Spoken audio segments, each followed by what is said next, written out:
What's going on, family? Welcome back to the Cinema Goodness Podcast. I'm Kaheem. It's JP. What's going on, JP?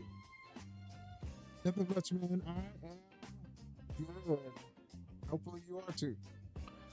Doing good, man. Feeling good, feeling great. We started a little late today, but it's all good, man. We in this thing. Uh, Absolutely. yeah, man. Tonight we got one episode we talking about, man. We talking about House of Dragon. House of the Dragon, season 3. The finale just dropped this week, man, and it's packed, bro. We got a lot of thoughts about it, man. We got a butt dagger, we Oh got wow. a roasted Ormond, and a Swiss Helena. Man, it's crazy. It's crazy, True. man. True. Yeah, I'm joking, but I'm serious, man. My honest take for this finale is it didn't feel like a finale to me. It kind of felt like a mid-season cliffhanger. Um, we're gonna talk about whether that's because most prestige television shows, you know, sometimes they don't have the patience to to deal with the story and input certain plot points, and they deal with all spectacle, man. And this was kind of different, man. It had some highs and some lows, and we're gonna get into that, man. And we also gonna hear from the cinema goodness community tonight, man. They showed up on YouTube and TikTok, so we want to bring their voices into the conversation, man. So sit back, relax, grab some popcorn. Let's get into this cinema goodness. Family, this is Kaheem. And I'm JP. And this is the Cinema Goodness Podcast, where we talk movies, all things related to Hollywood, including your favorite genres and upcoming projects. Join us here for an unbiased and unfiltered discussion from our unique perspective. So sit back, relax, grab some popcorn. Let's get into the Cinema Goodness.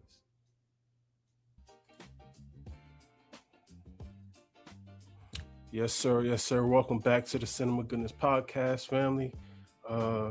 We got House of the Dragon season 3 finale, man. But before we do that, we like to look at the trailers for the upcoming films and shows and stuff. So this one, we're looking at Your Mother, Your Mother, Your Mother, starring Mahershala Ali.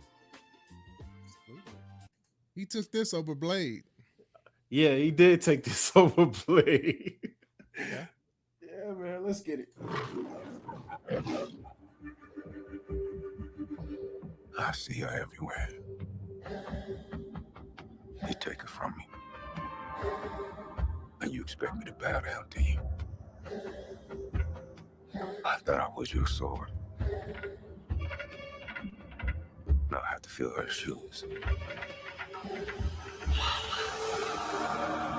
I'm breaking. I'm here for the breast milk. My wife passed away and Aziza's breastfed and she's allergic to formula. I'm sorry, but I need a prescription. What are we doing? Don't get Zizi fed, that's what we doing. Latif, we have a problem. You know what I need you to do? Did you stick a weapon? No, I just sell oils and perfumes. Don't underestimate Latif. It's time to put down the gun and use a gun. I want with my own clothes. I see your pay. You gonna tell me what's really going on?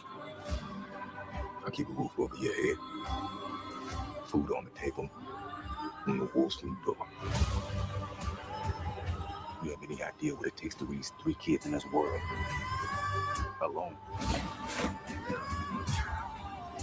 You see all this? What? They were here for you. Man,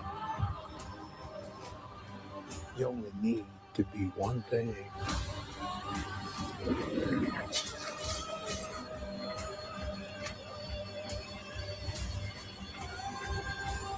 One thing.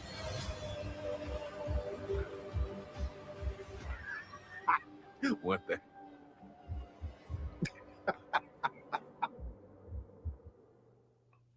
Wow.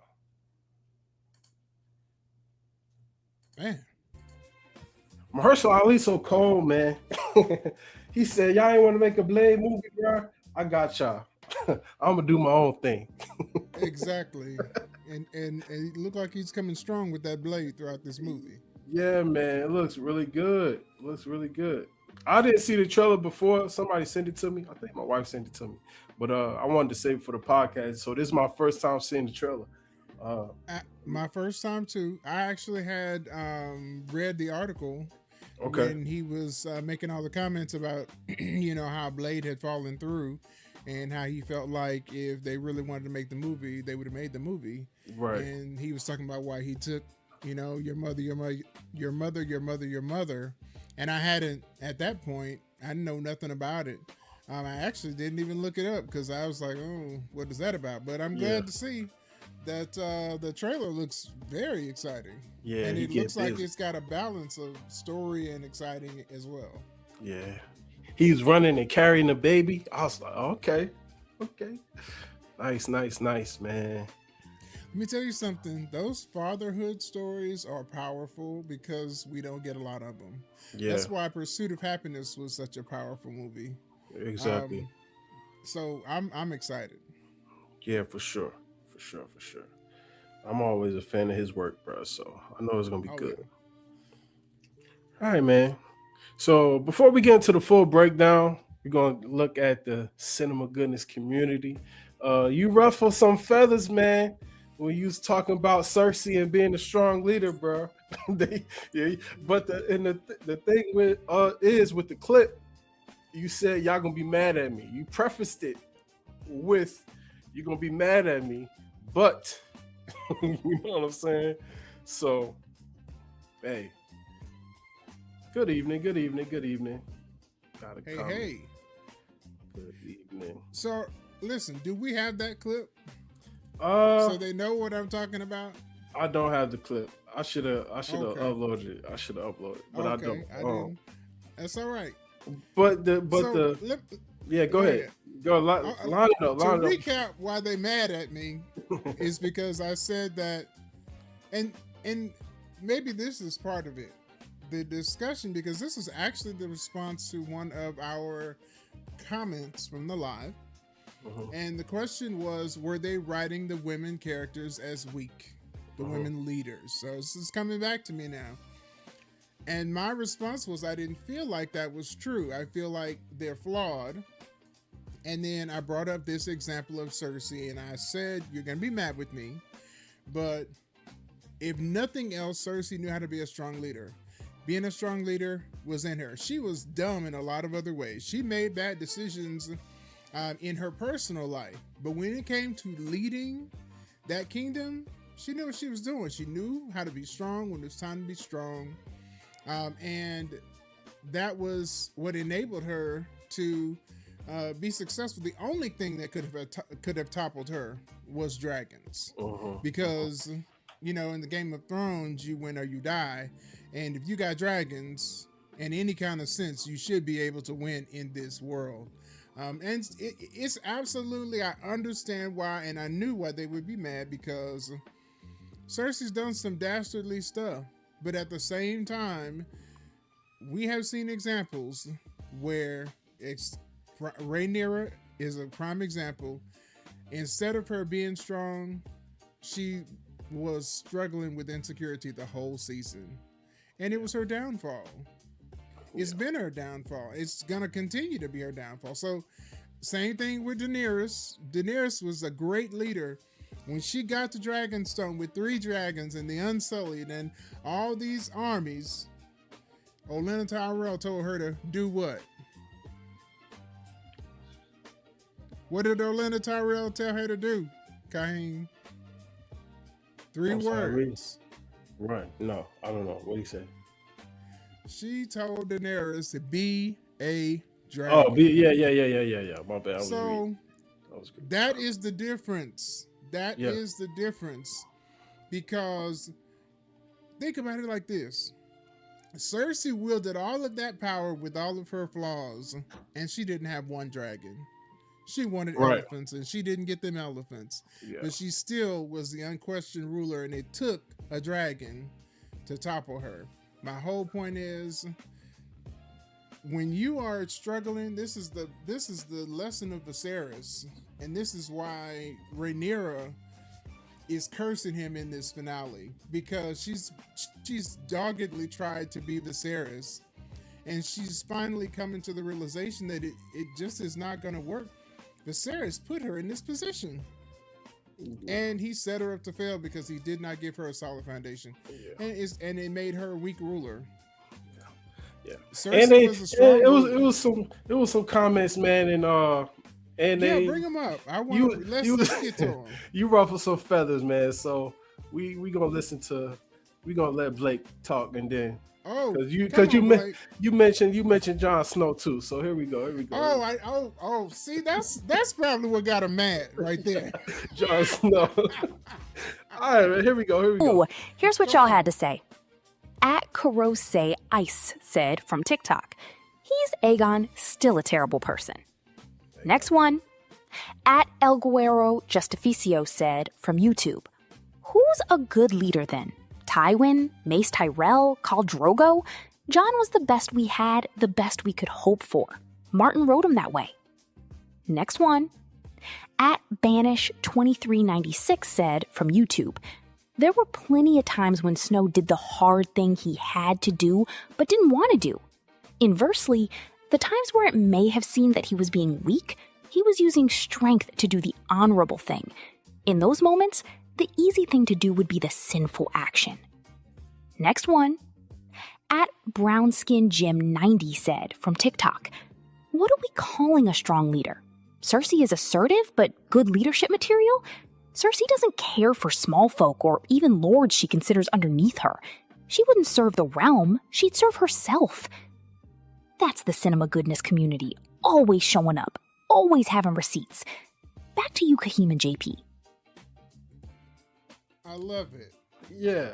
So I would say, come on, Kahim, because I'm gonna plead my case. Yeah, I know. So I'm just gonna get one thing out the way. The thing about leadership is conviction. One of the traits of a good leader is conviction. Cersei had conviction. She was certain about who she was, what she was trying to accomplish. That's what made her a strong leader to me. So it was plenty of times a lot of people didn't agree with what she did, but she was so absolute in that you couldn't help but to respect her, fear her, and do all of these things to try to stop her from accomplishing her goal. In the end, it happened, but she was resolute. So for me, that's the trademark of a good leader, and that's my thing. Listen, I love it. I love the comments, and I think that what people are mixing up is a strong leader versus a good person.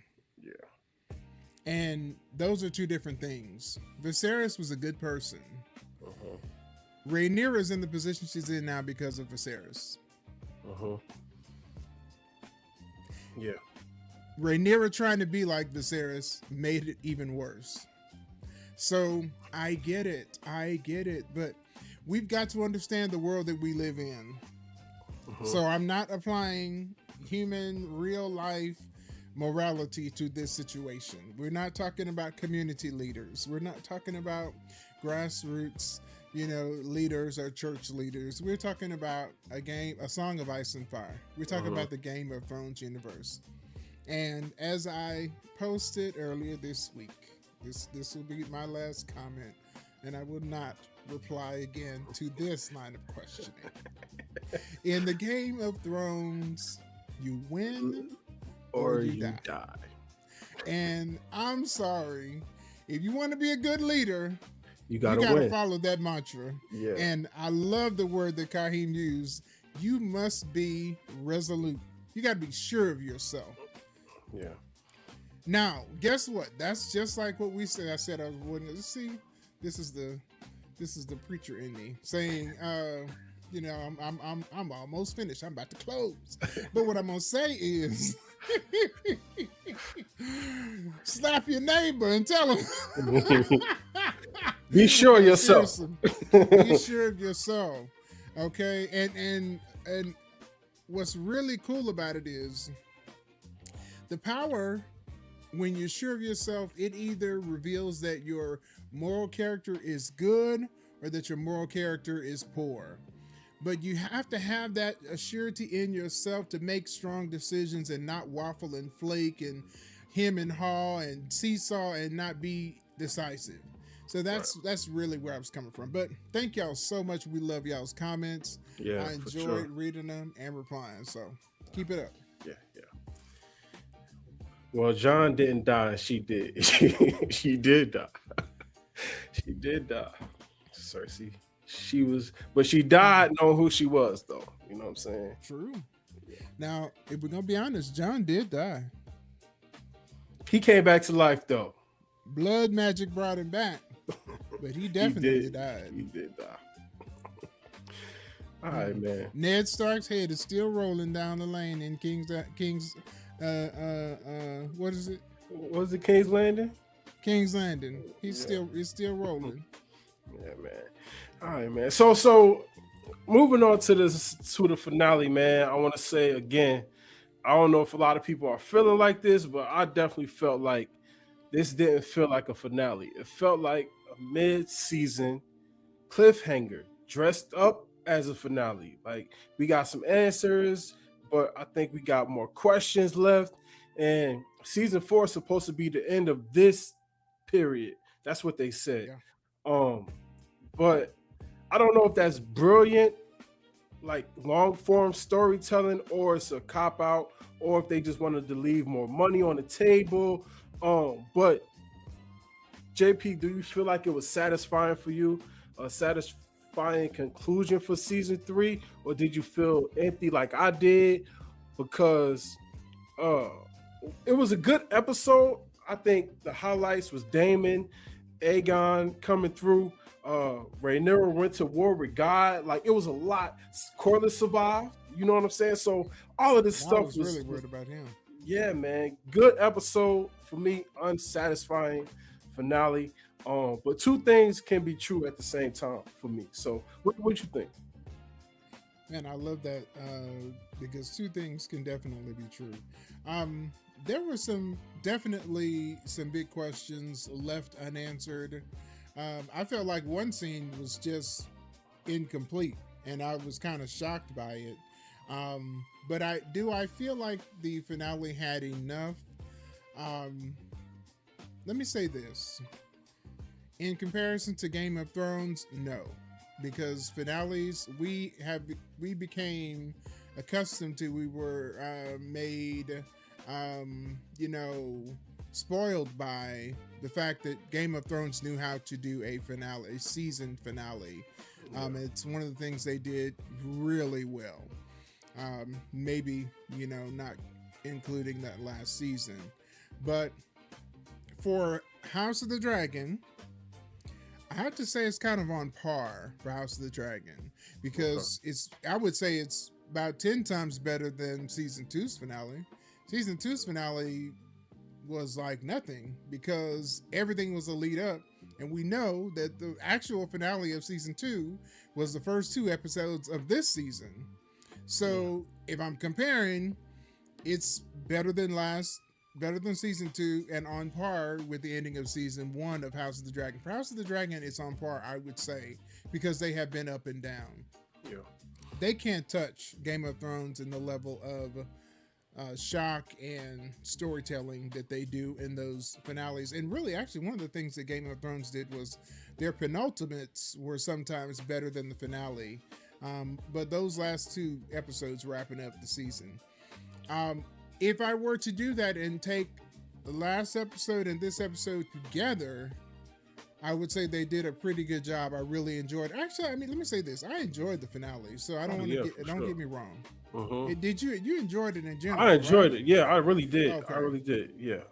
Yeah, but I definitely feel like they missed some opportunities. And that one scene that just felt like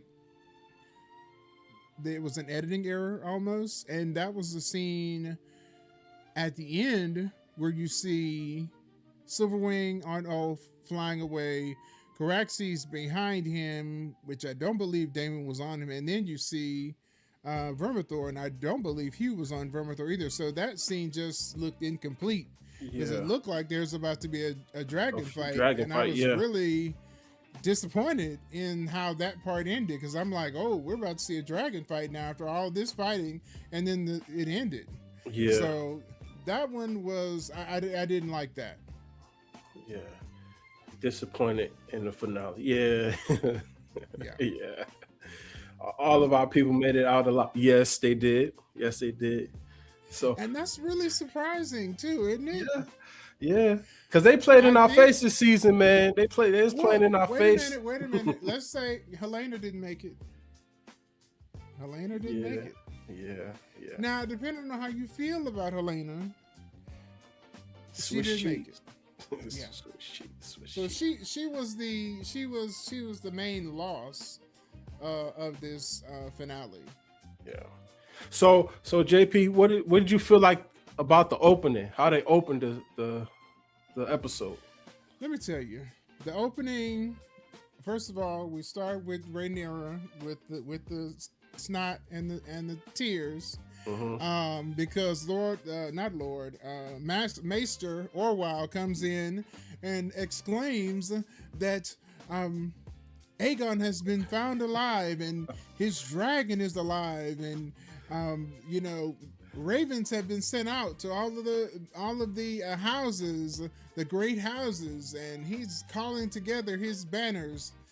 And Rhaenyra, first of all, it's the first time she ever had the gumption to sleep in her father's bed. I don't know if you noticed that. I did. She's awoken out of her father's bed, which they've shown us multiple times throughout the season that she never wanted to sleep in. And so she's awoken with this terrible news that Aegon is alive. And I was scratching my head because when she was crying and running to Daemon, I was like, now wait a minute. You knew that Aegon was alive. You are the one that told the lie that Aegon was dead. Yeah. So I was confused in the first scene because I'm like, now wait a minute. You are not throwing a hissy fit and blubbering and snotting because of something that you knew was, this is a lie you told. And as my good friend, this gave me this term, that lie had an expiration date. Yeah. Because it came right back to her. And here's the thing, because she wanted to keep that lie alive. All on you, brother. Yeah. Keep the lie alive! Keep the lie alive! Keep the lie alive! Keep the lie alive! Keep the lie alive! Keep the lie alive! Keep the lie alive! Hey, I'm straight. You see, I'm straight. Keep the lie alive. Keep the lie alive! Keep the lie alive! Keep the lie alive! She knew what it was, man. I was shocked. I'm like, girl, wait a minute. Wait. This is a lie that you told. Yeah. You forgot you told a lie? That's crazy. That's a bad lie when you forget the lie. And what was so funny was because she had told that lie. See, I see you, James. Yeah. Because she told that lie, when the truth came out, now they'd have resurrected him. He got out. Yeah. He done got up. It's the third day morning. They done turned Aegon into Jesus. Yeah, it's crazy. Talking about he's been resurrected. I said, ma'am, how he been resurrected and you knew he was alive? Yeah. What are you talking about? That lie got crazy, man. And they And did. They used that as a sign to say Exactly. he's the true king because he was dead and he came back. Him and Sunfire, he's the one true king. And that done Divine resurrection. He got up. Aegon got up. He got up. It's a sign from the Lord with a dragon. How about with a that? dragon, man. That was crazy. That opening scene was crazy. It was crazy because it's like, ma'am, you actually created this whole situation. Yeah, man, that was wild. That was wild, man. So Daemon finally got off the leash, man. And when Daemon is free to do what Daemon wants to do, bro, like that's when I enjoy the show the most. Like Daemon is one of those characters. Like without him, is it really House of the Dragon, man? Like I seen Daemon, like he from the beginning, like he was managed. Rhaenyra was trying to restrain him, trying to keep him tied to his duty. He was lied to. He was betrayed by the gold cloaks. Like they left him hanging. And in this finale, bro, he got what he needed to do, bro. Like him and Caraxes rode in there and did what they had to do, man. Is Daemon more interesting when he's on the leash or when he's unleashed? Like, because there's an argument with the fact that the restraint that they had this season made the release more satisfying. You know what I'm saying? When he finally got let loose, that's when it's the most satisfying. Let me tell you, honestly, two things can be true. I think that he's at his best when he gets unleashed, but with boundaries. Because, like, here's a great example. Early in the season, this Negro wanted to get on the dragons and go to Essos and Pentos and go to where the people have wings. Sir, y'all don't even have a pot to piss in or a window to throw it out of in King's Landing. You don't have no money. What in the heck are you talking about? So that side of Daemon that wants to do crazy, weird stuff, that needs to be tempered. Right. When they're able to bring him in and focus him, that is the best Daemon, when he has focus. Let me tell you something. When Rhaenyra was over there blubbering about the lie that she told coming out and the man being alive, this man said, let me get in your ear. He told this woman about herself. He got to speaking in tongues, talking that high Valyrian, and turned that woman into him. Yeah. Because in the next moment, the tears then dried up and the snot then disappeared, and she talking about, I want you to go from house to house and find every high tower. Listen, when he got some focus, he know exactly what to do. And from there on, what you see is actually a mirror in her of him. Because that's when she's like, oh no, I got to be about my business. Right. That's all we wanted. Daemon needed to put belt to ass. Yeah, he did.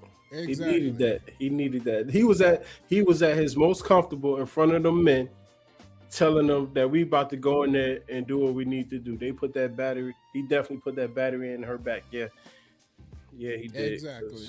Rhaenyra wasn't really with it. This is scene right here. I don't know. You want to roll this right now?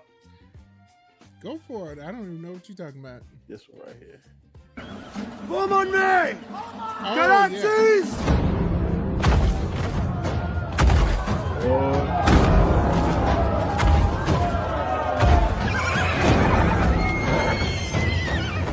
That boy raw, man. Him and his dragon ready. Hold your position! Dragon!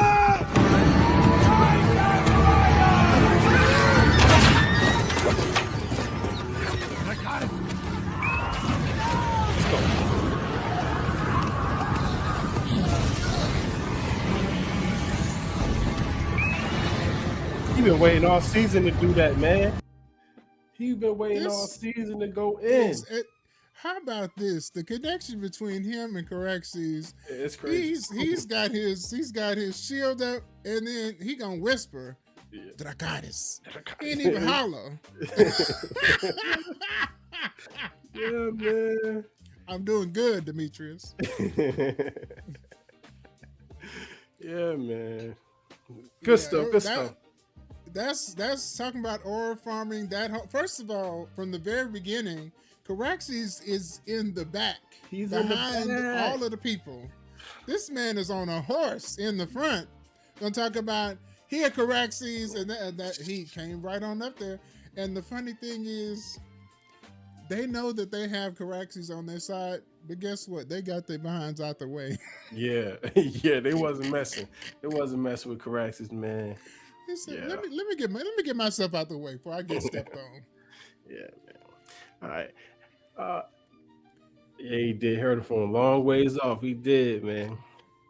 All right. Aegon confronts what appears to be a humble Aemond.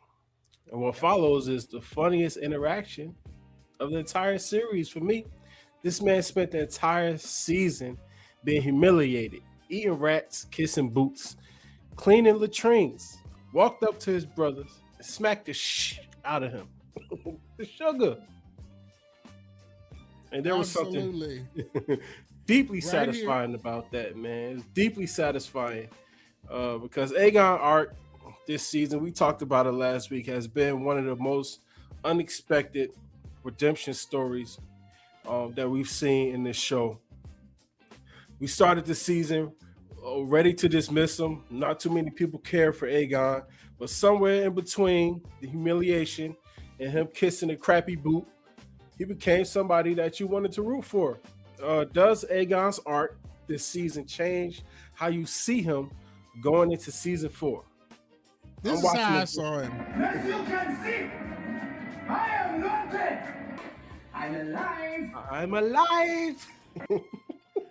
When he smacked him, but it was so funny, man. I was not expecting that. He smacked the hell out of him and just said, "I'm alive." Imbecile, like, you dummy. You thought you killed me? No, I'm here, bro. Let me tell you, this guy, and his name is Tom something. I think it's his Tom. I can't think of his last name.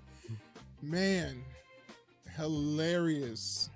The season, and like you said, he's had so much growth over the season when he was traveling with Slewfoot, but to come to this moment, hilarious. This moment was so funny because they have both transformed. Aemond there was a time Aemond would never behave this way with his brother. He literally tried to kill him. Yeah. You know, Harrenhal will change you, and that River Witch will change you too. Yeah. So Daemon did the same thing. Daemon went through the same exactly. thing at Harrenhal, bro. And and they both had those nasty mother dreams. Both of them nasty balance. All right. Both of them had them same dreams in Harrenhal, of all places. Oh, man. But yeah, I digress. That was awesome because they have flipped, and Aegon had come back bold. You're sure right, Tawana. He's back bold. Even though he's lost a lot with being burned up, but he's gained and he's grown. So I love his arc. Yeah, for sure. Alice is essentially the Red Woman. Ooh, yeah, That's from a Game good of thought. Thrones. Yeah, man. Well, actually, what we end up finding out in this was, thank you for bringing that point.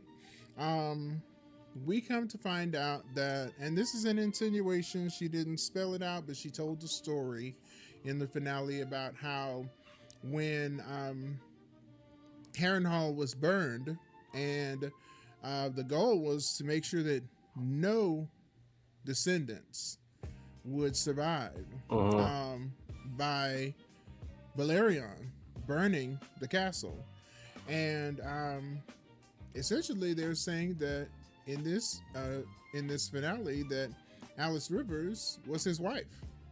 And because there was one child that survived, she went to all the maesters, she tried her best to save him.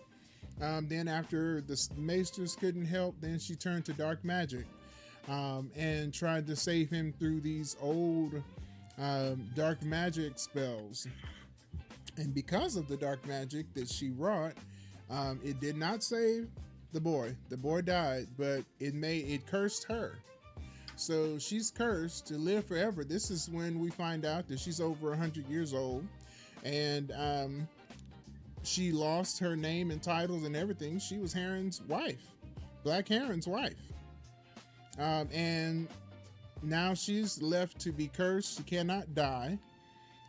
She has immortality, and unfortunately, she has immortality as a poor person, as a person who has no name. She lost her name, she lost her house and everything. And now she's watching all these different,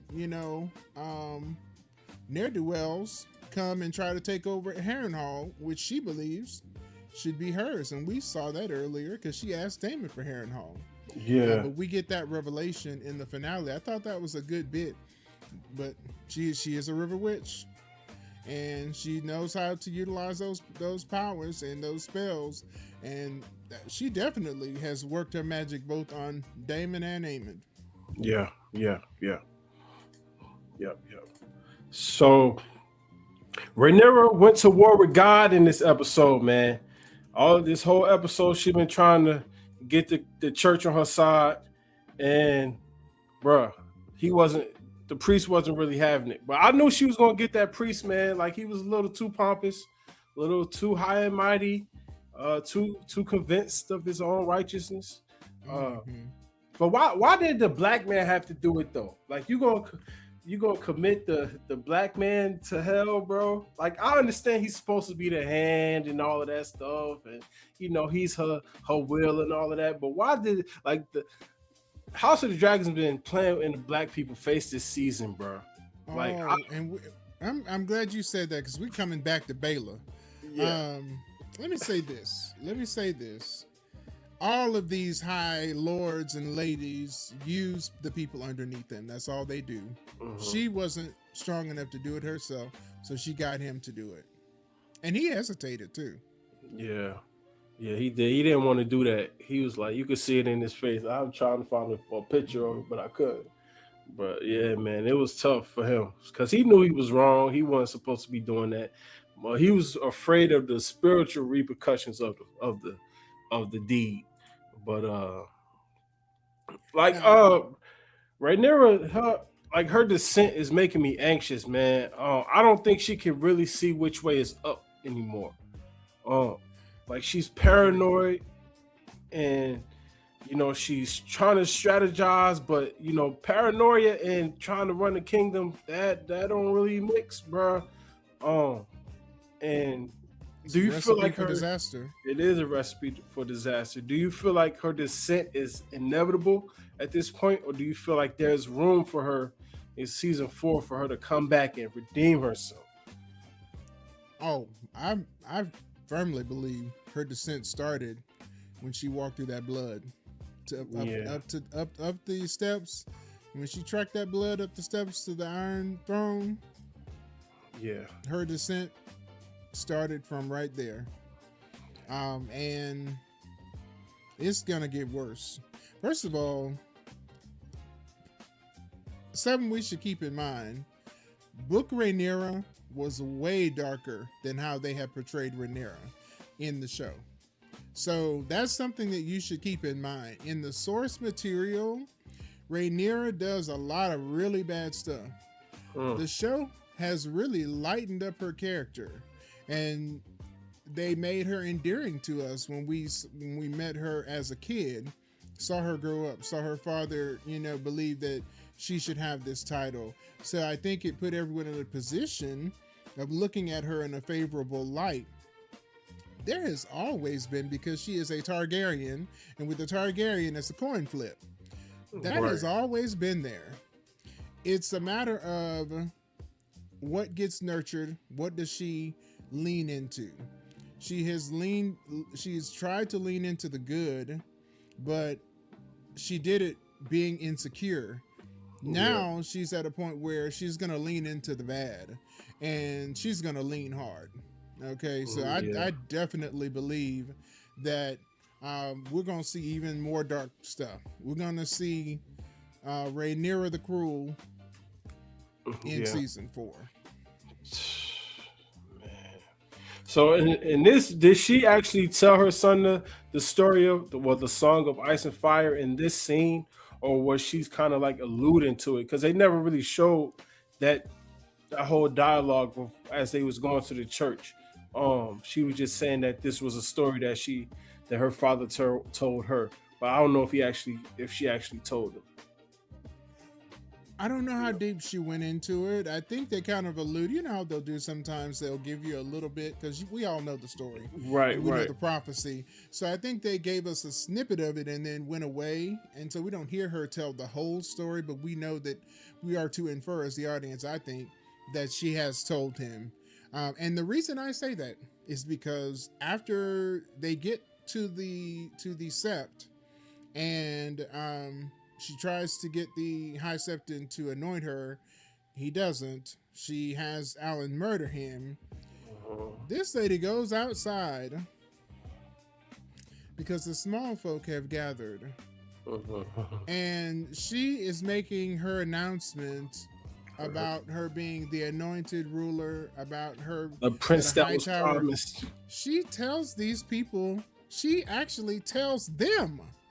So this is why I believe that she told Joffrey in the little coffin carriage they were being carried in. I believe she told Joffrey because she turned right around and told the small folk of King's Landing. This fool had the audacity to speak in High Valyrian. Yeah, to the people. Her own son, who's the usurper King Aegon II, don't even speak good High Valyrian. These are people who most of which don't read and write. Ma'am, they don't have Duolingo. They don't have Google Translate. They don't know what you're talking about. Why are you speaking High Valyrian to the small folk?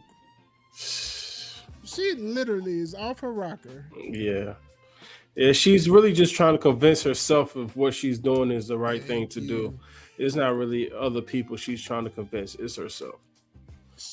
Let me tell you, you can say that 10 more times, because when she's so resolute in this moment, when she sends Daemon off, the first freaking thing she goes to do is to go have someone to make her feel like, you know, she's justified in what she's doing. Ma'am, why are you over there with them people? This is an important point. If you, and you don't have to have read the books to know this.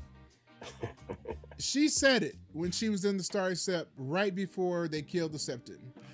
The Targaryens and the people from Old Valyria don't believe in the same gods as the seven-faced god. They have different religious beliefs. Yeah. So like when they announce these Targaryen rulers, that's what they say: King of the Queen of the Andals, the Rhoynar, the First Men. All those people have different religious beliefs. Right. The people from Old Valyria believe that their gods are greater than the seven-faced god, the seven-pointed star god that we see, the god of the Sept. And another big point about that is the where the seat of the faith is in Old Town. That's where the Hightower's great house is based. When you're talking about the Sept, you have to think like this. The Sept and the Hightowers are like this. They are always going to be against Targaryens. Why on earth is she going over here to get adulation or get anointing from somebody who don't even believe like you believe? This has been a huge part of her downfall, because she doesn't really believe in herself. If you believed in yourself with the dragons you had, you shouldn't have took yourself over there to that doggone Starry Sept, because you know the Hightowers are in control of the Septons. They like this. Why are you over there? Because they're not going to agree with you. Man. She's so busy trying to get somebody to I keep, the word keeps escaping me. What's the word I'm trying to think of? She wants them to justify her. Right. Them folks was hungry. They ain't have time for that mess. No, they ain't had time for that. They ain't worried about that. What you trying to say? Thank you. Walking over poop in the streets. Yeah, I see we have others. And yeah, man, we got some people here, some new people in here today. Yeah. So this whole errand was crazy.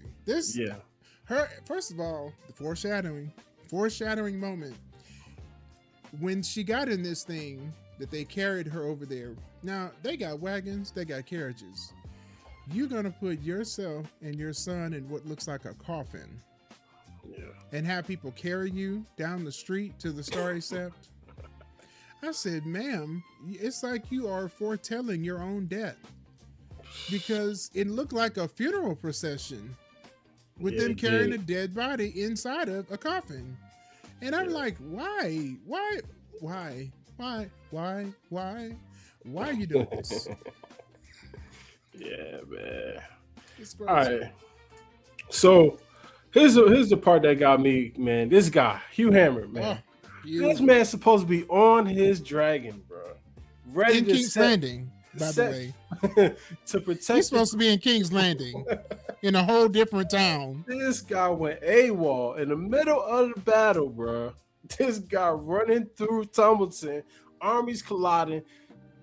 Caraxie's lighting up the place. This man go looking for his wife. The wife did. He must have forgot that she said, "I don't want you no more. I don't want nothing. I don't want nothing to do with you, bro." He went back to try to get her, and she was dead when he got there. Yeah. He There betrayed was his. a really brief scene that showed how she died, because as they were going from house to house, remember they had put Hightower men in every house. So when they got to their house, the Hightower men used her as a shield against the army. That's how she got killed. This But man, guess what? Hugh is probably going to blame Rhaenyra for this. man, that's. Well, I mean, can't. Is he wrong to blame her though? I mean, like it does have her fingerprint on it. You know, like Daemon went in there all crazy, but granted, he didn't know who was in there. He just know that he coming to take Tumbleton. Tom is out for the talking, and I got a job to do, bro, and collateral damage. And that man was walking through that place like, "Where's my wife? Where's my wife?" Bro, she dead, man. Like, you betrayed your queen. Like, your dragon is roaming around, bro. Like what are you doing? What are you doing, man? Does Hugh Hammer deserve sympathy? Because you can kind of understand the decision he made to go look for his wife, even if the decision was wrong. Like, do you have sympathy for him at this point? Oh, his situation is complicated,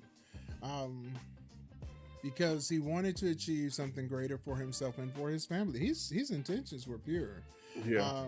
The unfortunate part of it was that when he left, that exposed his wife to, sexual assault and getting beat up on the road. All of the shows have talked about how that King's Road is dangerous, and especially being a woman alone. So she went through hell, trying to get to safety to where her brother was in Tumbleton. I think it was a mistake for her to leave King's Landing. Honestly, she should have stayed.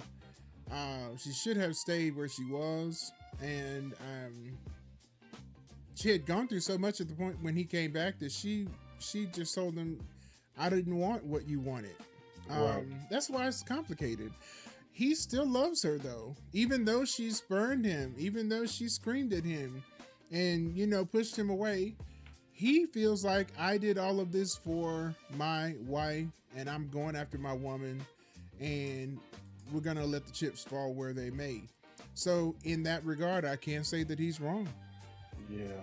It's just this world, it's not too much good that happens. It's a lot of bad, and if you don't have means, or you don't have a high name, you get trampled on most of the time. So it's really complicated. I can't blame him for wanting to do better. I can't blame him for wanting to go back and find his wife. Going against your queen is a bad business, but he's a dragon rider now, so they aren't going to. I think this is where he feels like they're not going to do anything to me because they need me, and this is a recurring theme. This is a recurring theme. We mentioned we're going to talk about Bela in a minute, because that's essentially what he's banking on. They need me, so I'm going to go and take care of my family. First of all, I ain't been paid. I don't have anywhere to lay my head. I've been on a stinking dragon's back patrolling, and my wife is about to die. So I mean, I can't blame him. Yeah, for sure. All right. What do you feel about what he did? I understand it, but I also feel that he has a duty, and in this time, like you have a duty, and she gave you orders, and the wife made it clear that she ain't want nothing to do with you, basically. So it's kind of tough, like you said, man. You hit it right on the head. Like, it's tough to. I have sympathy for him, but in the show, as I'm watching the show, like, bro, you knew You knew what you had to be doing. You had no business being nowhere near this place. So it's tough, man. It's tough, especially because the whole reason he did it was for his family. And the fact that she don't want to have nothing to do with him after he went through all of this kind of is like a slap in the face for him. And I feel for him, man. I feel for him. Now, talk about your girl Baylor, man. Listen, this happened early in the episode. Baylor's upset because her grandsire, Corlys, the sea snake, was captured and is being held prisoner in Tumbleton. And she wants Rhaenyra to send her to try to go and save him because he is her hand.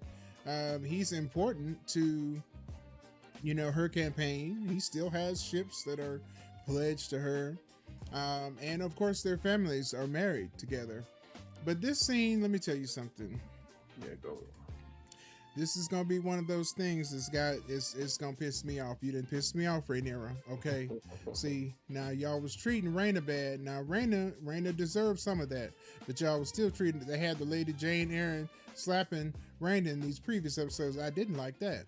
Now, Rhaena is first of all, Baylor, let your little servants step to the side and she talked to you, but she told you the truth.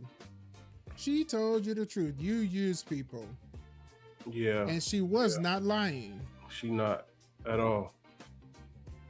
I'm trying to figure out where is the lie. She ain't lying because Hugh is in the same position. Ulf is in the same position as well. You use people. And when they are not useful for you anymore, you cast them aside. But Baylor told her, you won't cast me aside because I have a dragon. Right. And then she gonna grab her face. Yeah. You just playing in our face this season.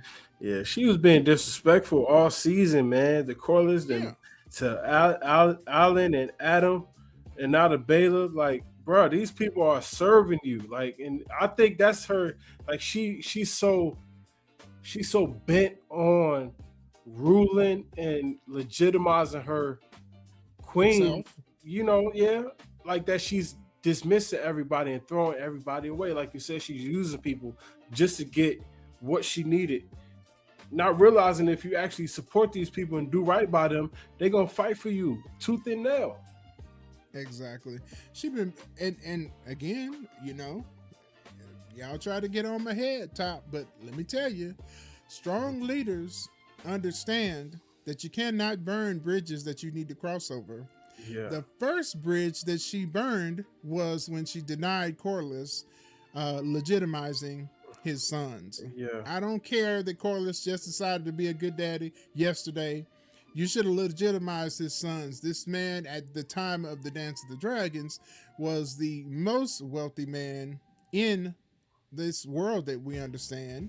He has all the ships. He's got Driftmark. He's literally given everything. End up losing Driftmark, losing more than half of his ships in service to you, and you won't grant this single request. If you hadn't done that, dumb, he'd have been sitting at your small council, and y'all wouldn't have been sitting up there looking like dummies all season, because that's what y'all did.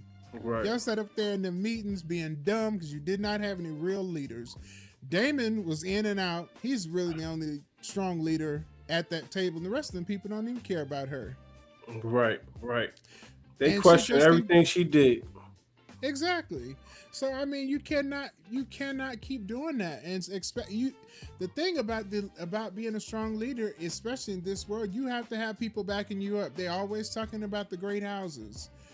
They need their support, because if the great houses band together against you, they have enough money and power to topple you.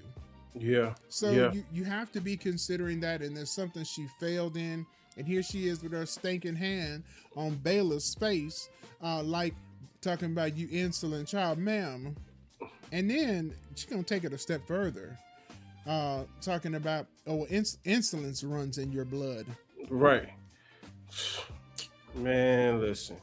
That's gonna come back to bite her in season 4, man. Like exactly. The way she's treating these people is gonna come back to her, bro.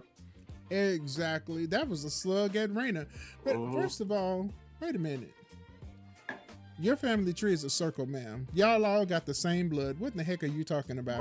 Right. The same insolence you claiming Baylor have, you have, because y'all got the same blood. Your uncle husband is her father, right? Ain't that her daughter?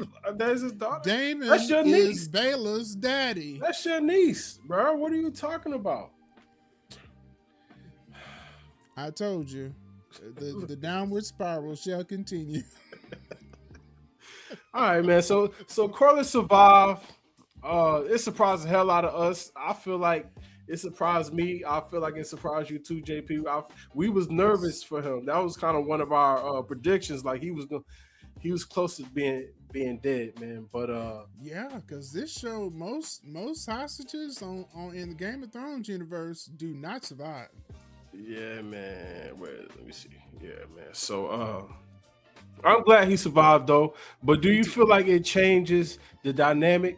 Because with him still surviving and him coming back to King's Landing, he lost a finger, all of this stuff, like it kind of changes the dynamic, man. Or do you feel that, like, I don't know if the relationship between Rhaenyra and Corlys is ever going to be the same. Like, he done bled for you so many times, done sacrificed, put his sons on the line for you. And the way she's going, it seems like she's on the outs with him. What do you think? You think they could come back and get on good terms, or is it over? I mean, he saved Daemon, so he actually made a concerted effort to go in there and be like, we leaving.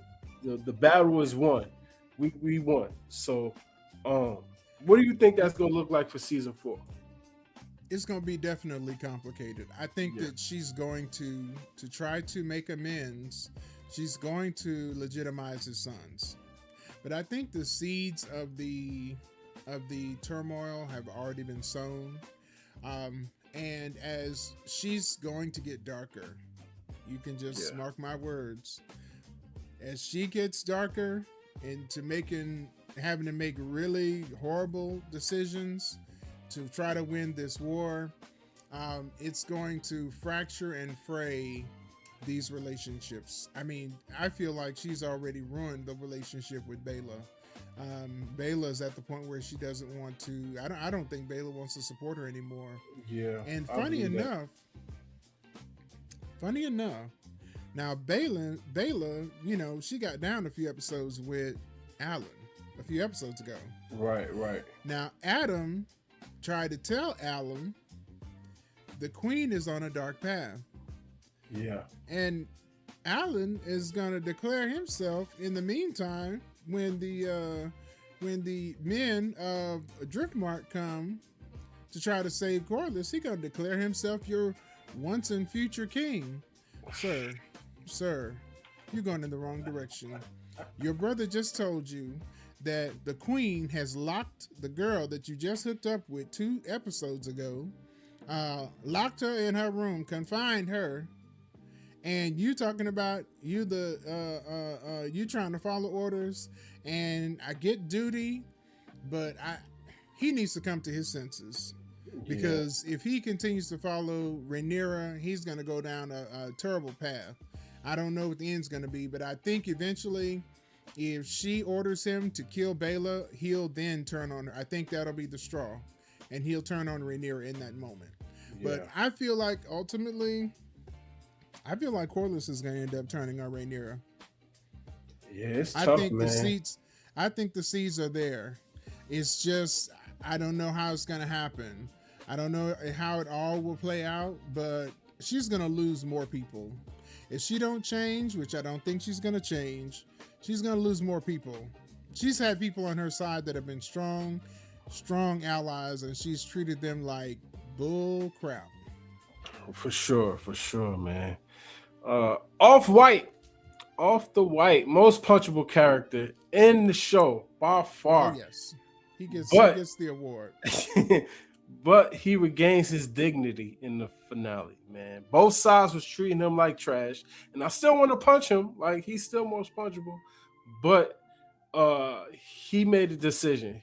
I'm not I'm not straddling the fence. I'm burning the fence down, bro. Y'all, y'all on my neck. I'm on y'all's, man. And I think that's always been his character. Like he's been so self-centered and always like kind of a rebel, making his own decisions. That they really didn't know who they was giving the dragon to, man. Like they gave him this power, and he's really unstable. And that is going to be another thing that's going to come back to bite them in season 4 because Daemon treated him bad, and then we had Aemond treat him bad, and he Aemond treated him worse. Yeah, he did. And he pulled this man up off the toilet. He had fell asleep on the toilet. He didn't even let him wipe his own tail. Yeah, he did. That was tough. Then he ran him out and put him on the dragon. I bet that dragon was like, "You stinking." And he was you gonna put your stinking tail on me? He was itchy, man. He was itchy for sure, bro. He was itchy. But yeah, man, like Off-White, man, he came through, but he changed the tide of the show, man, because my man thought like this big fight between Aemond and I forget this man's name. Roddy the Ruin. Roddy the Ruin. Roddy the Ruin. He's the leader of the Northmen. Essentially, these are the men who have been warriors their whole life. They have already done everything they can do for their families, and they don't want to be a burden on their families. So they become part of the White Wolves, and they are some bad mother. Shut your mouth. Let me tell you, the drum scene and them, striking fear in the heart of the people in Tumbleton, that was awesome. Yeah, man. Them little boys was peeing on themselves, man. And, let me tell you, the high towers ain't. They ain't. I don't even know what they ain't. They ain't some horrible they ain't shit, man. They ain't Thank shit, you. How are you gonna put little children on the battlements and in front of the thing before Daemon comes through the dragon to be burned up? I say, boy, y'all ain't about nothing. Yeah, man, they done did it bad. And Aemond had no remorse for it, man. Just like put the kids on the front line, man. He won't come through. Like you don't even know who your enemy is for real. You don't know Daemon. Daemon about to come there blasting, bro. He don't care who. He's there for one reason only, and that's to get Thomason back. And he gonna do whatever he gotta do to get it back. And what you thought? Now, let me give him some credit though. And this is a great scene because when they got the report that Aemond had put the kids on all the battlements, he actually changed their war plan. If you remember, he was like, okay. Instead, we're going to send the White Wolves instead of using the dragon. And you all got to get in there and you got to get that gate open. Yeah. And the White Wolves, essentially, they don't have nothing left to lose. They just want to fight and kill and die. The man said, if we make it inside and we're still alive, then we'll go and find that gate. Yeah. And boy, that was hilarious. When they all made it, they got across the wall. He had his little group. He said, they were like, wow. We're all still alive. Yeah. Daemon said, "You ready to die for your queen?" He said, "Can't fucking wait." Yes, Roddy the Ruin. Let me tell you, he was great. He was a great character. Yeah, man. Definitely unsung hero on the show. Yeah, and he was the one who brought Aemond down. Love it. Yeah, man. Yeah, this right here, man. Right here. And see, now look at this. Look at his face. Like he's so just like, I'm ready. I'm ready to die. And he knew that he had accomplished his goal. Yeah. He had killed Aemond. He had towed Aemond up, knocked his teeth out of his mouth, and gave him a stick up the butt. Yeah, man. A good proper northern. Man, that was good because Aemond was horrible. Yeah, him putting those kids on that battlement is horrible. He's a high tower. That's why you ain't never gonna get me to be Team Green. I will be Team Black. And when I say Team Black, I'm talking about Corlys and Baela and Rhaena and Alan and Adam. Now, I mean that. for sure, for sure. That's what Jam's Logic was talking about. She was saying our people survive. That's what she was talking Thank about. you. Our people. Exactly. Exactly. Yeah. That's whose team I'm on. Yeah, man. The difference between their faces is crazy. Like one is fear, Hilarious. and one is just like bliss, bro. How you blissful to die is crazy, man. They've been the best fighters though. Yeah, In for House sure. of the Dragon, because they're the ones that brought down Kristen Cole. They're the ones that gave them fits. Yeah. The other high Witch's tower. Ball? The other tower. Yeah, man. So when we end the episode, man, we lost somebody. We lost somebody. So tragic.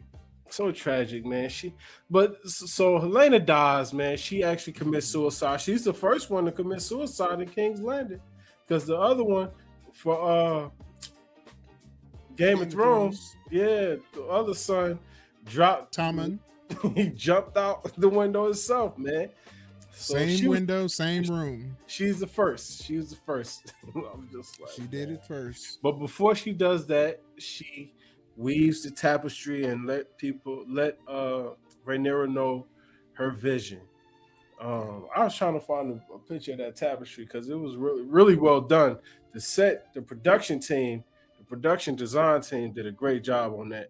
It looks really good. But she essentially kind of foreshadows the fall of Rhaenyra.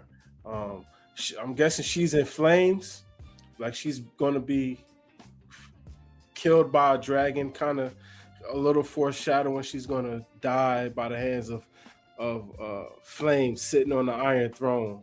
Very well done, man. That was kind of like my favorite set piece of the whole film.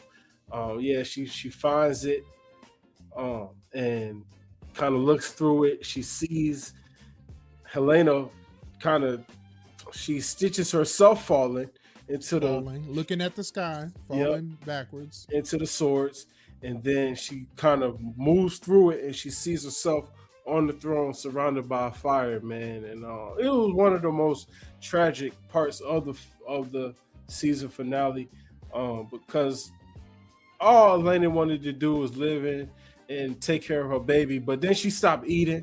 They force fed her, made her eat. But at that point, she was like, when Mysaria sees her coming back in, she says, "The queen is never going to let you go."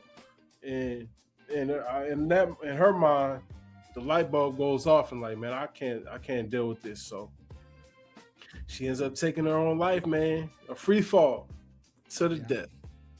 So go ahead. So I was going to ask you, what do you think? Do you think Helena's role is going to continue even in season 4, like through this prophecy and all of this stuff? I feel like her suicide will have like a ripple effect. Do you believe that? What do you think?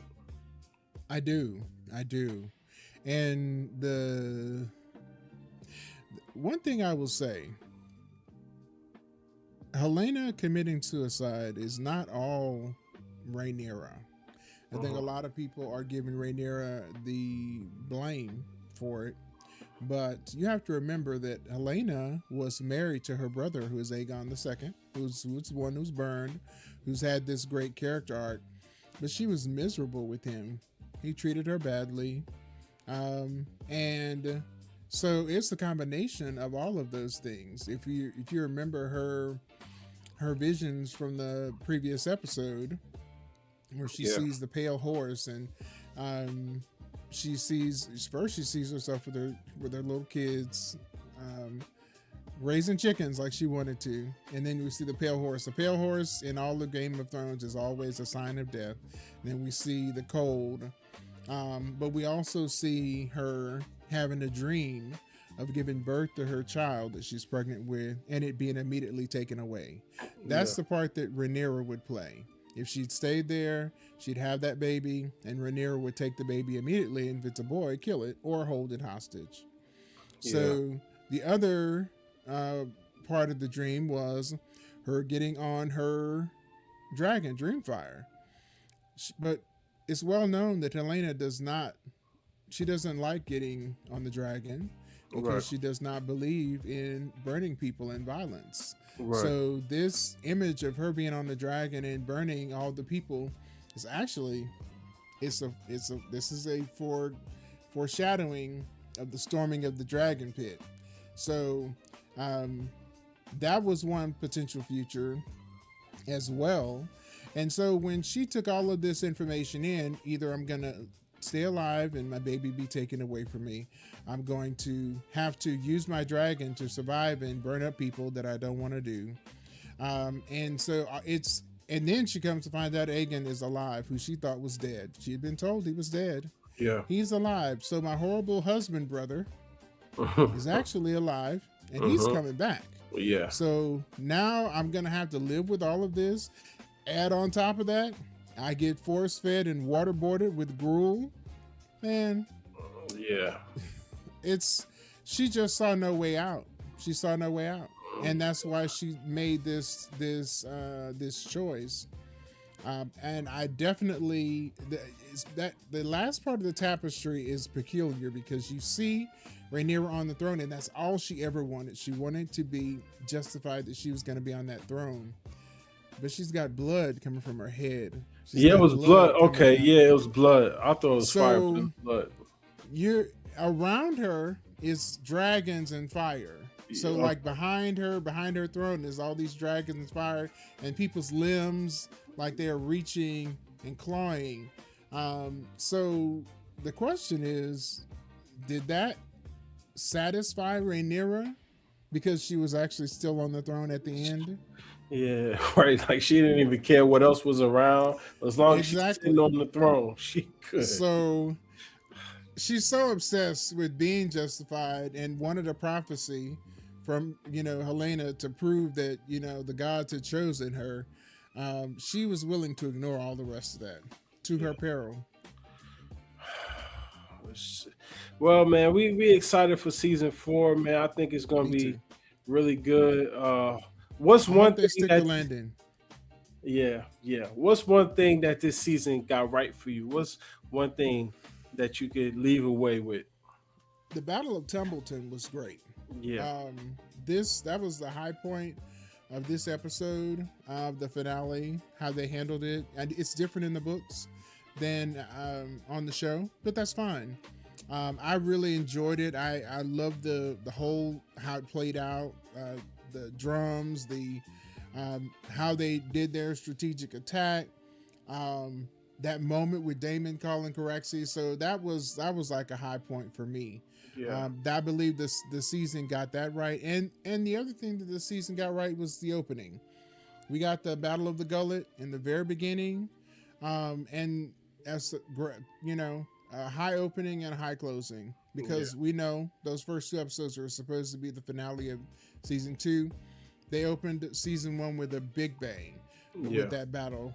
So that was awesome. Those were the best parts of the season for me. Yeah. One thing I liked is how they introduced Aemond and how they kind of, killed them off. It was a really nice circle. Me and my wife was talking. She wished Daemon would have got him, but I think the way that they did it did satisfy me because of the way he treated off the White. It kind of made it justified. Like, okay, you gonna treat me like this, I'm gonna do this to you, and it kind of sowed the seed for the next season to come in and like some more breadcrumbs and things like that. So Aemond was a really good highlight for me in this season, and I'm excited to see the brothers Aemond and Aegon come back and kind of wreck shop and see how they kind of find their way back to each other and and build from there. It's really good. Absolutely. I have to say Aemond, although I really despise his character, when it comes to strategy, he was, I want to say 10 steps, but he felt like he was 30 steps ahead of Rhaenyra. Yeah. So, I mean, his strategy was very sound. So I have to give him credit for that. Yeah. Have I to. love a strategic villain, man. It makes the Yeah. show really worth it. Yeah, because he's not just one note. Yeah, He has layers, and that it makes you appreciate it. yeah, for sure. Season 3 is a season that remembered what the show is actually about. Not the spectacle, not the dragons, the people inside the fire. And then always stick the landing, but it reminded us why we started watching it in the first place. What would you rate this season, man? What would if you had to give it a rating? What would you give it? I'm gonna give it a 7. A 7. Okay, I like a 7. I'm good with that. Yeah. I'm good with that. And that's just, you got to average out the low notes with the high notes. Yeah, for sure. All right, let's get it. Cinema Goodness Hall of Fame. Okay. Who is your MVP? Ooh, MVP must be Daemon. Daemon, I like that. Must be. Most iconic moment. Oh, let me say something. I'm gonna retract this. It's a tie between Daemon and Caraxes. Okay. Caraxes is a character at this point, and they are 1A and 1B. Yeah. Okay. For me, okay. The most iconic moment has got to be the Daemon calling Caraxes into the battle at Dumbleton. Yeah. That was one, and I also like I'm alive. Imbecile. Hilarious. Now, was Daemon your MVP as well? Yeah, I like Daemon, man. I like Daemon. Unsung hero. I'll let you take it away first. I like Corliss, man. Corliss was an unsung hero for me. I like Corliss. He survived. I didn't think he would. So I'm gonna go with him. Okay. Ooh. There are two that I have in mind. Gawain actually grew on me. I didn't like his character at first, but he actually was like a voice of reason on the Hightower side. He was the one that was talking the most reason when Ormond was being crazy.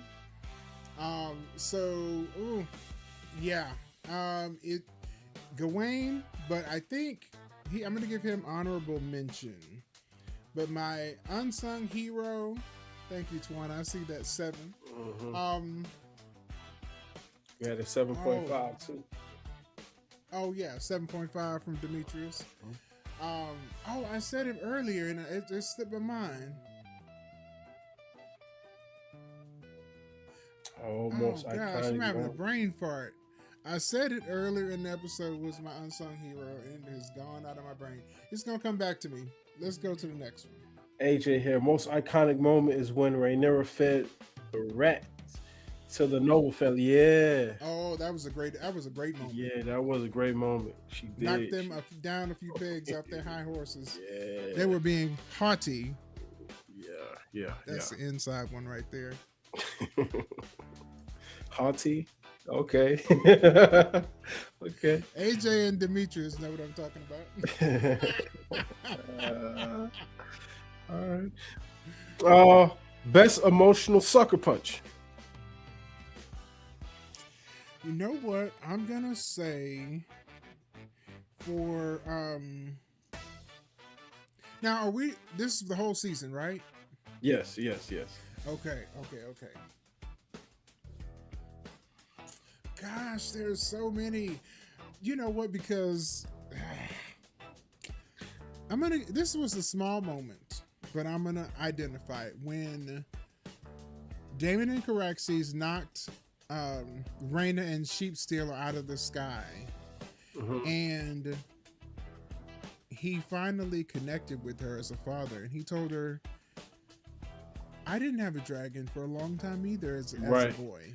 Yeah, that was the first time that they had ever actually connected. Because this man been ignoring his. We talk bad about Corliss, but Daemon been ignoring his kids for like 2 seasons. Yeah. So for him to take that moment and connect with his daughter, who her whole personality has been essentially around this idea of getting a dragon so she can feel like part of her family and her lineage, him sharing that with her was very important. And I hate that it took so long and for her to be in this horrible situation for him to finally open up to her. So that was a great moment. Yeah, I like that. Mine is when Ormond stood up for I forget that family, Kat's brother. It was Kat's brother's wife. Yeah, because Kat's one of the soldiers tried to rape Kat and broke her sister-in-law's arm. So Ormond stands up for them in public and then brings the guy in, Leo, I think his name was Leo, and have Darren kill him. I'm still on that. Like, bruh, like he was just trying to protect his family, and you get him in that room and you kill him. I was like, man, that's tough. That's tough. And then let Tessarion eat him. Yeah. Yeah. That was tough, man. And my favorite, but I'm already there. Most punchable. Most punchable. Off-White. He's a reigning champion. But let me tell you, Ormond is right there with him. Yeah. Putting them kids, you know what? Hey, listen. Yeah. Off might have redeemed himself a little bit at the end of this episode. I'm going to put Ormond there because Ormond put them kids in the battlements and then put them kids in front of the Dragonfire. I'm going to put Ormond on most punchable, and he got punched. He got a good, proper northern punching. Yeah. For sure, man. For sure. Oh, man. All right. So, tonight, we broke down the finale. Somewhere in the middle of dragons and the betrayal, the church and blood, we found out what the show is really about. Hugh Hammer went to look for his wife through the fire, found out she was dead. Not because he was powerful, not because he was strategic. He was just a man who made bad choices. Aegon, the king who kissed a shitty boot. He cleaned latrines, walked up to his brother, reclaimed himself. Rhaenyra walked through blood to claim the Iron Throne and descended into something she doesn't even recognize. And the tragedy is, she can't even tell. House of the Dragon Season 3 reminds us of something that gets lost in the spectacle. The fire isn't the story, it's the people. The people standing in the fire is the story. And that's cinema goodness, family. That's cinema goodness. Yeah, I can't believe the season is over as well, man. It went by fast. I'm knocking on wood over here. You owe me a Coke. Yeah, I got you. Next time we go to family dinner, I'm gonna get you a Coke, man. I got you. Yeah, that's it, family. The next thing I want to do is Lanterns, man. Lanterns premiere this Sunday. And if y'all into that type of stuff, we're gonna be talking about Lanterns, man. It looks really good. Aaron Pierre is not Hal Jordan, John Stewart, and it looks pretty good. Cinema goodness, man. I'm excited about it. Yeah. All right, JP, what you got anything for the people? No, man, I love it when y'all interact with us. I saw we had a bunch of people on at one time, so happy to see that. Y'all keep watching, keep pushing, share, listen to us. You know, when you're at work, if you can't watch the video, pull up a podcast. We're there. Yeah, man. If y'all want us to watch anything, talk about anything, man, I'm they looking for you. All right, family, man. Thanks for watching. Encourage people to subscribe, man. We got five more subscribers till we reach 300 on the YouTube channel, man. So if you can, share it, share the podcast, let people know what we got going on, man. I'm loving the podcast, loving the energy, man. It's a great time. It's a great time, man. You have a light that is out of this world. Let it shine to be the richness that this world deserves. Much love, family. Being rich. Peace.